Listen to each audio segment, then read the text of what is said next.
How you doing? This is John, and welcome to John's Long Box. Uh, I finally found where all my Spider-Man comics were. They were just in the wrong spot alphabetically, so there's no need for concern. So, of course, if I'm gonna do a Spider-Man comic, a proper Spider-Man comic, I have to start with this one. This is Amazing Spider-Man number 33, 12 cents. The final chapter, cover by Steve Ditko. This is the legendary Steve Ditko. I think this is the first Ditko comic that I'm showcasing. Just look at that wonderful cover, just amazing. This one is you can't go through a comic book, a history of great comics without this comic being talked about, and rightly so. All right, so first let's check out the Explosive Fun products by mail. A Trick Baseball, Prankster Whistle, Pepper Gum, Grow Live Monsters, X-Ray Specs, and the Indie here. What is this? 1966. Okay.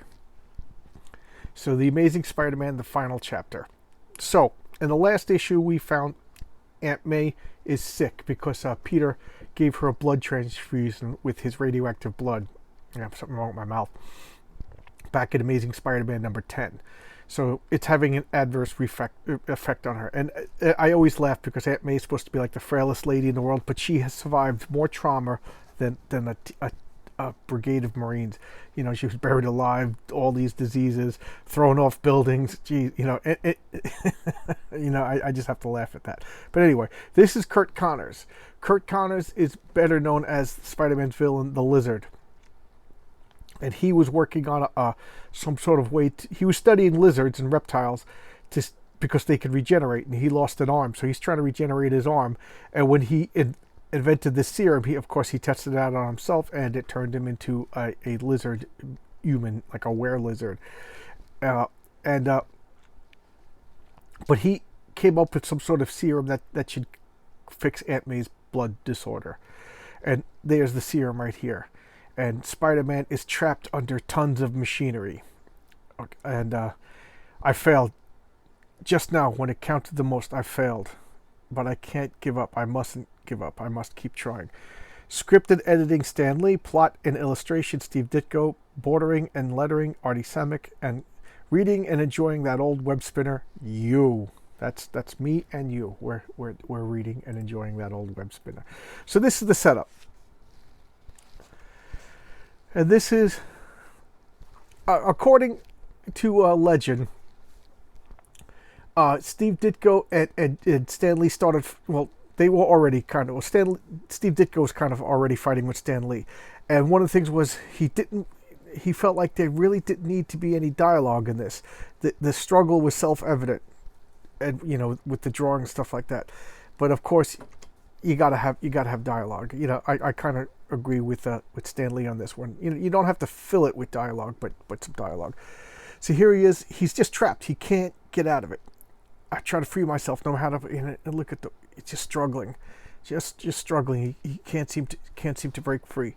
And there it is over there. And he's just looking. He goes, the only thing that may save Aunt May, and I can't bring it to her, because from the momentous tale of Spidey's origin, it doesn't matter. If she doesn't make it, it'll be my fault. Just like I'll always blame myself for what happened to Uncle Ben. So that's been like Spider-Man's, weakness, his motivating guilt over the death of Uncle Ben. And now he feels he's gonna fail Aunt May, and the water's just dripping on him, and he's just struggling. Look at all these people who've been kindest to me. I've always failed them. He goes, within my body is the strength of many men. And now I've got to call on all that strength, all the power that I possess. I must prove equal to the task. I must be worthy of that strength, or else I don't deserve it. And here he is, just lifting. And you can see he makes it a little bit. The strain, it's unbearable. It's unbearable. Just the weight is unbearable. And of course, this is a symbolic fight, because it's the weight of his guilt that's crushing him. It's the weight of his responsibility that's crushing him.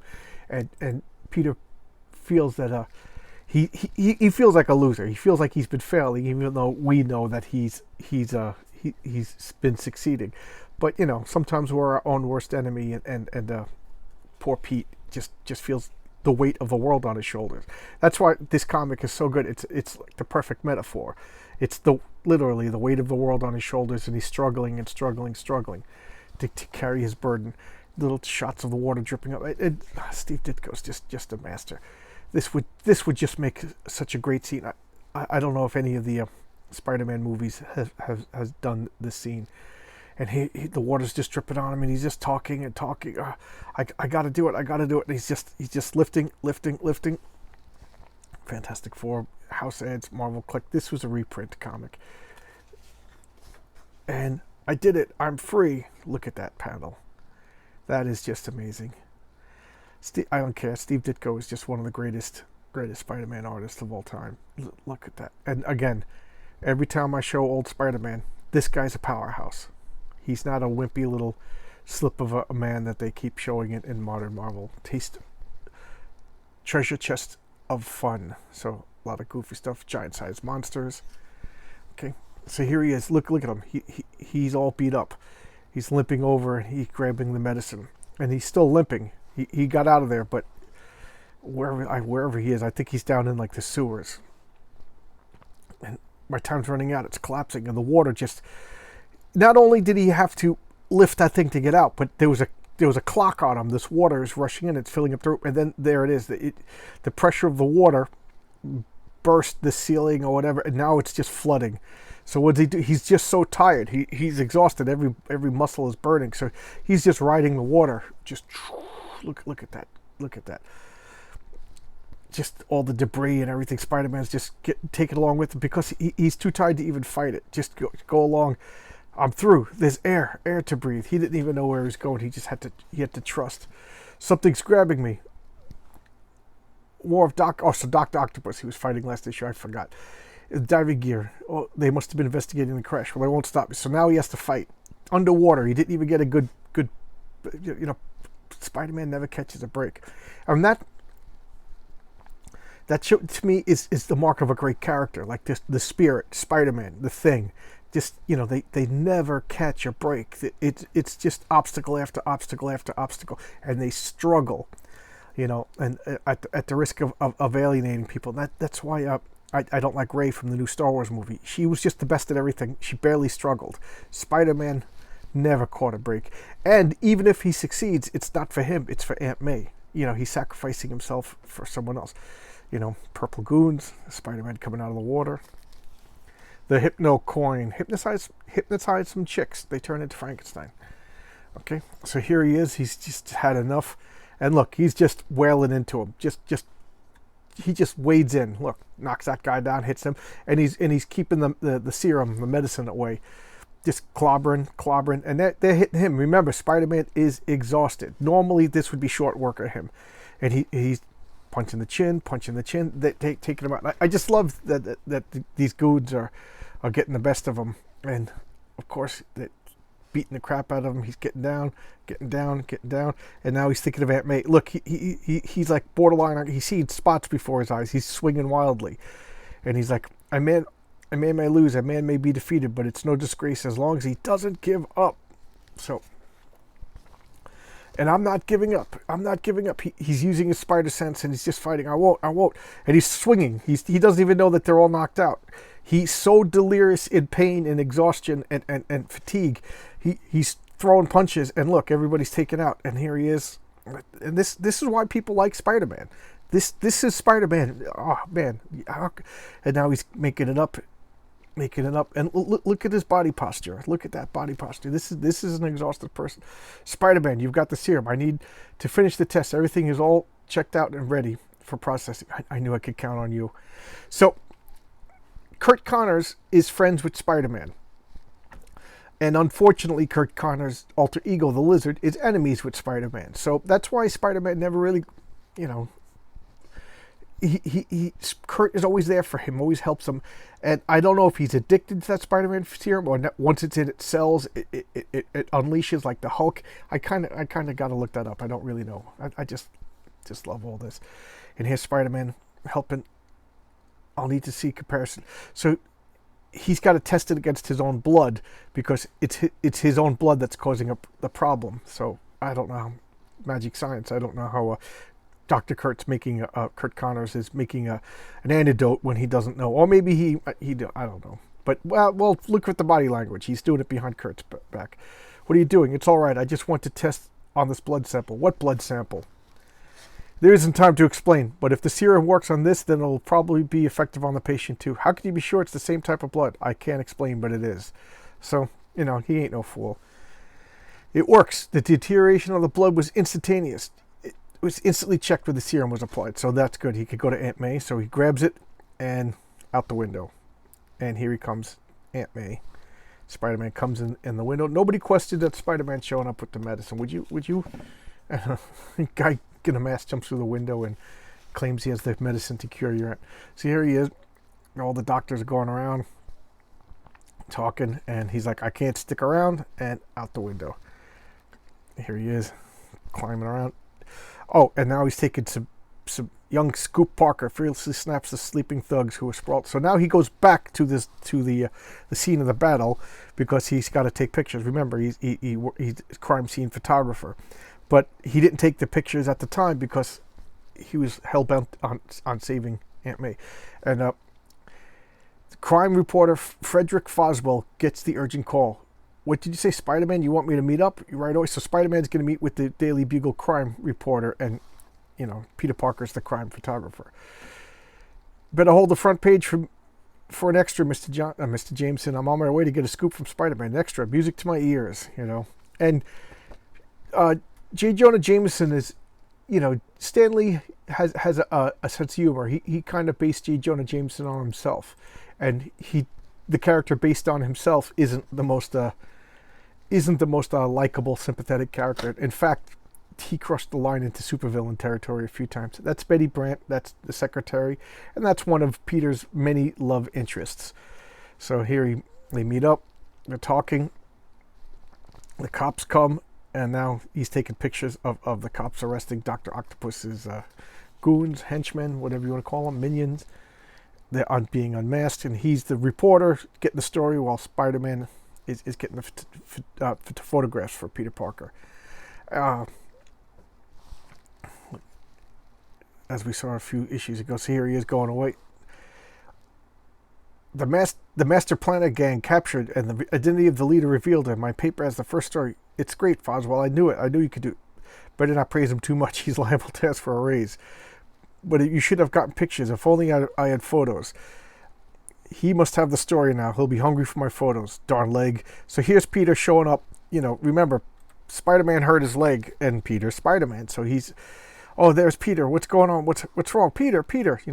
She likes Peter at this point. And there's Ed's Grit. And look, he's all beat up. What's wrong? He goes, yeah, I'm a crime scene photographer. There's been violence where I am. It's dangerous, my job. And she goes, I can't complain, and I'm not quitting either. And she's like, oh no. And this is revealed. I don't know if they revealed this already, but her brother was a same thing, a crime photographer, and he was killed. He was murdered by a criminal. A guy shot him. So she lost her brother, and she's like, oh no, now Peter, he's gonna get hurt too. And he's just like, I never realized how much Betty liked me. So there you go, Peter realizing this. And what happened to you, Potter? You look like something to cat again. I'm not here to enter a beauty contest, James, and I got something for you. Now, people kind of forgot that Peter, as when Steve Ditko was working on Peter Parker was a very, is the word acerbic, acidic, abrupt, gruff guy, and you could make an argument that he was bullying Flash Thompson at the beginning, because Peter was always like, Flash Thompson was like, hey, Liz Anderson would be like, hey, go invite Peter to come with us. He's lonely. Say, hey, Peter, you want to come with us? Jump off in a lake, Flash. And you're like, whoa, calm down. So Peter was kind of a jerk. And remember, when he first got his powers, the first thing he tried to do was capitalize it and make money. So, Peter had to learn humility and what's the word? Heroism. So here he showed him the pictures. He's like, We haven't agreed on. We'll settle on your payment later. You know how generous. Yeah, that's why we'll settle it now. So here he is. I got to collect enough to pay Ant Medical Space and to get my microscope and other equipment. So he hocked all of his scientific equipment. Remember, he makes his own web fluid. He doesn't have. His body doesn't generate webs like in the first Spider-Man movie. He has web fluid cartridges. So he's already a genius. He could be a super wealthy guy if he sold the web technology to say Stark Technology or something like that. But. Yeah, I know superheroes never think of that. So they're agreeing on a price. All right, so they're at a quibble, and he's got look at the face. Peter holds all the cards because they're holding the newspaper, and he needs the pictures. And now he's walking out. Parker, tell me, Doc, what about my aunt? You'll know in a few minutes. Let's check. What happened to you? You better let me take a look at you. So now the doctor's checking out Peter. I can't refuse without arousing suspicions. So you're on the verge of complete exhaustion. Look at him all beat up. I just love Steve Ditko's storytelling, and this was Ditko at the top of his game. For those of you who don't know, I'm sorry. Sometimes I just assume you guys know stuff. Stan Lee always said that every comic book could be somebody's first comic, so you got to explain everything. And then Jim Shooter followed up with that. So I think that's a good policy. This may be your first video. Steve Ditko is the artist, and Stan Lee was the writer. Together they created Spider-Man, and they famously had a feud. And I do believe that Stan Lee honestly didn't know what was bothering Steve Ditko, and Steve Ditko was of the opinion like, well, you should know. And I met John Romita Sr., and we had lunch at his house once, and we talked about that. And because he's the one who immediately took over after Steve Ditko, and he said he was in awe of him. And at the time, Steve Ditko was one of the few people on a well-paying comic book gigs. He was the Spider-Man artist, the greatest selling comic book at the time, and he just walked away at the top of his game. And they were like, "What the?" So John Romita Jr. was just like, or Senior was like, "Yeah, I could buy a house, I could pay my bills and stuff like that." And even he said he didn't know why Ditko left. Nobody knew, So here he is, Aunt May's going to pull through. Everybody's happy. The doctor's happy. And there's Peter limping away. That Peter Parker certainly is a nice boy. He's sincere, well-mannered, devoted to his aunt. Too bad there aren't too many young men like him. Too bad that someone like him can't be an idol for the teenagers to emulate instead of some mysterious, unknown thrill seeker like Spider-Man. Spider-Man can't catch a break. He is a villain, Kraven the Hunter. There's this Russian aristocrat that hunts. He's tired of hunting bears and lions and tigers. Now he's going to hunt Spider-Man. Another great Ditko design. But I just love this comic. Notice there was no supervillain. It was Spider-Man overcoming himself. And a lot of people say that this was the issue. Spider-Man went from a teenager to an adult. He overcame his demons. He physically and metaphorically tossed the weight off his shoulders. He came to a what's the word? I can't even think of the word. But he came to peace with what happened to Uncle Ben. He still feels guilty for it, but it's not gonna keep wearing him down. And he realizes that he's got a lot of responsibilities. He can handle it and stuff like that. He's taking care of Aunt May. It's his turn to take care of Aunt May. Aunt May's done taking care of him. He's now taking care of Aunt May. The roles have reversed. He's the caretaker. She's the care receiver. He's the adult now, and So I always said that one of Spider-Man's weaknesses would be a provider. He has to provide for somebody. So like he's always providing for Aunt May, and I think like in the future, when he was married to Mary Jane, I always thought like the next great weakness, like when Aunt May logically dies off, the woman's 6,000 years old, and he has an infant, and maybe this is tasteless, but I always thought like there should be, because of his radioactive blood, there should be something wrong with the infant. So now instead of carrying the medicine for Aunt May, he's carrying the medicine for this poor infant and stuff like that. Keep the weakness the same, keep the struggle the same, but at the same time change. So here's the letters page. Let's take a look at the letters page. I always like to look at the names, see if I recognize anybody's names. So far, I don't recognize anybody's names. This is 1966, so Mickey. Okay. Yeah, I don't recognize anybody's names. And this is the first, yeah, yep, I'm going to say it. This is the first letters page I don't see a woman's letter published. We're looking for people who like to draw. I will come to your house and I will stare at you. I will not move. I will not blink. I will not talk. I will just stare at you. I don't know. That's not true. Boys, men. He's calling all the boys and men. I'm not going to tell you why. All right. So here we go. This is Amazing Spider-Man 33. Just a classic. This is a, I was about to say watershed, and then I realized all the water, but it is. It's a watershed. This is a turning point. This is Spider-Man shedding his boyhood and accepting his manhood. It's just such a good comic, such a classic comic. Only geniuses like Stan Lee and Steve Ditko could do an entire comic without a villain. There's no They mentioned Dr. Octopus, but there was a villain in the comic. Should I spoil it? Freddy Fazbear is a crime boss, and he uses his position. So, but that's not revealed yet. I spoiled it for you. I spoiled it a 60-year-old comic. All right. Well, thank you so much for your time. I appreciate it. I get a kick out of doing this. When I look through my comics, I light up when I see a comic they're gonna do for a video. And this one's for you, Mark. I hope you like it. All right, there you go. Mark asked for Spider-Man. So there you go. Hope you enjoyed this. I enjoyed this. It was great to take this out and check it out. I haven't looked at it in decades. So thanks a lot, guys. Appreciate it, and I appreciate your time. Thank you so much. Please help me promote. I'd like to get to 100 subscribers. Thank you. Bye bye.